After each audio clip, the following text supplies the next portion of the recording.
Selamat datang lagi di Deep Dive kita. Hari ini kita punya materi menarik dari Anda ya. Temanya besar nih, hidup di dalam solusi. Fokus kita bakal ke dua renungan singkat untuk hari ke-6. Ada yang pagi, ada yang malam. Kayaknya sih saling nyambung ini. Sumbernya ini renungan harian. Isinya menggali status baru dan, nah ini dia, kebebasan dari penghukuman bagi mereka yang di dalam Kristus. Referensinya ke ayat-ayat kayak 2 Korintus 5 ayat 17 sama Roma 8 ayat 1. Jadi misi kita di sini, kita coba bongkar yuk, apa sih sebenarnya artinya jadi ciptaan baru itu? Dan hidup tanpa penghukuman menurut teks ini gimana? Lebih penting lagi, dampaknya apa buat cara Anda mungkin ya? Cara Anda melihat diri sendiri dan menjalani hidup sehari-hari. Ya, betul. Yang langsung kerasa kuat ya dari dua renungan ini, itu penekanannya di perubahan yang fundamental. Ini bukan cuma sekedar, oke, dosa saya diampuni, titik. Bukan gitu. Tapi ini lebih dalam. Soal transformasi identitas. Total. Dan yang menarik, perubahan pengalaman emosional yang harusnya ngikutin.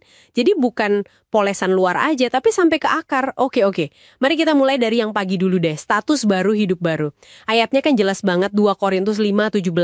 Jadi siapa yang ada di dalam Kristus, ia adalah ciptaan baru.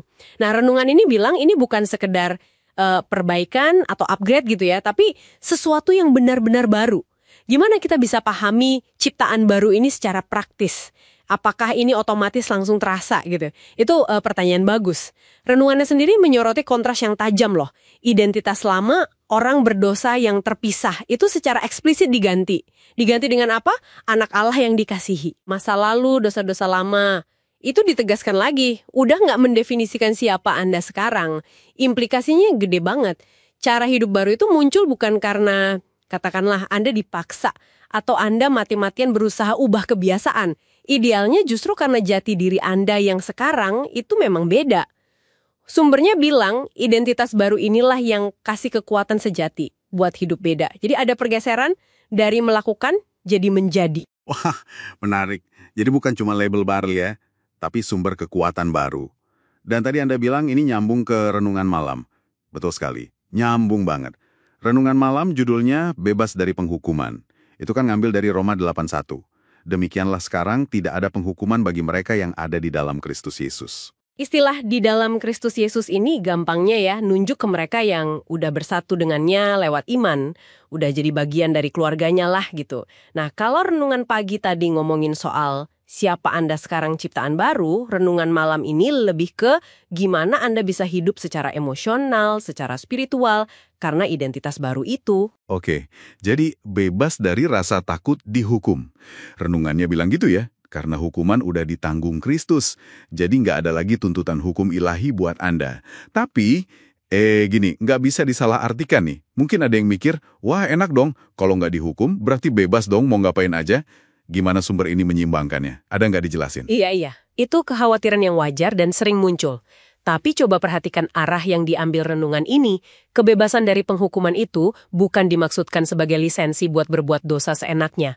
Justru sebaliknya, karena Anda nggak lagi hidup di bawah ancaman atau ketakutan bakal ditolak Tuhan, Anda jadi bisa datang ke Dia kapan aja. Nah, motivasi buat hidup benar, hidup kudus, itu jadi geser. Bukan lagi karena takut dihukum, tapi karena syukur.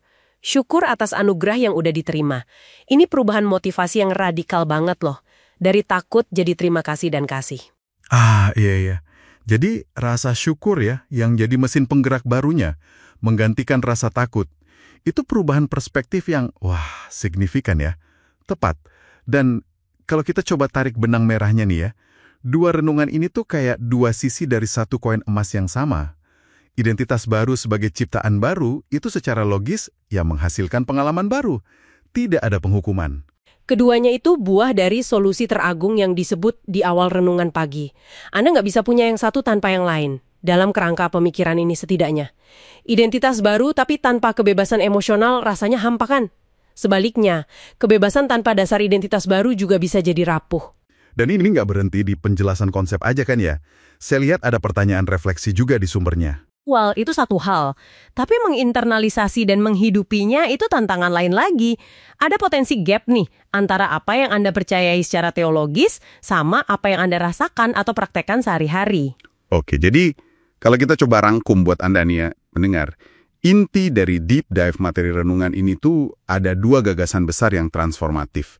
Pertama, Anda dilihat sebagai ciptaan baru, identitas Anda total baru di mata Tuhan. Kedua, sebagai akibatnya, Anda dibebaskan dari beban berat penghukuman dan rasa takut ditolak olehnya. Ini harusnya, idealnya, mengubah cara Anda mendekati Tuhan dan menjalani hidup. Nah, ini membawa kita ke satu pemikiran penutup nih, yang mungkin bisa Anda bawa pulang, Anda renungkan. Konsep ciptaan baru dan tidak ada penghukuman ini kan kedengerannya luar biasa ya, membebaskan banget. Tapi tantangan sesungguhnya, seperti yang disiratkan pertanyaan refleksi tadi itu, adalah gimana ini bisa jadi nyata dalam hidup sehari-hari. Pertanyaan buat Anda renungkan lebih dalam mungkin ini. Meskipun secara teologis Anda mungkin udah terima 2 gagasan ini, coba cek deh di area mana aja, mungkin dalam pikiran, kebiasaan, reaksi emosional, atau cara interaksi sama orang lain, Anda mungkin tanpa sadar masih pakai file identitas lama, di mana rasa takut, bukan syukur, yang ternyata masih jadi motor penggerak utama.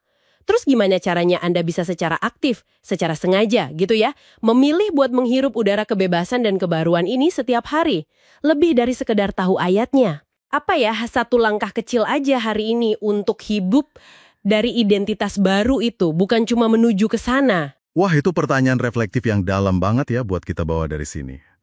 Oke, semoga deep dive singkat ini kasih Anda beberapa butir pemikiran berharga dari materi yang Anda bagikan tadi. Sampai jumpa di deep dive kita berikutnya.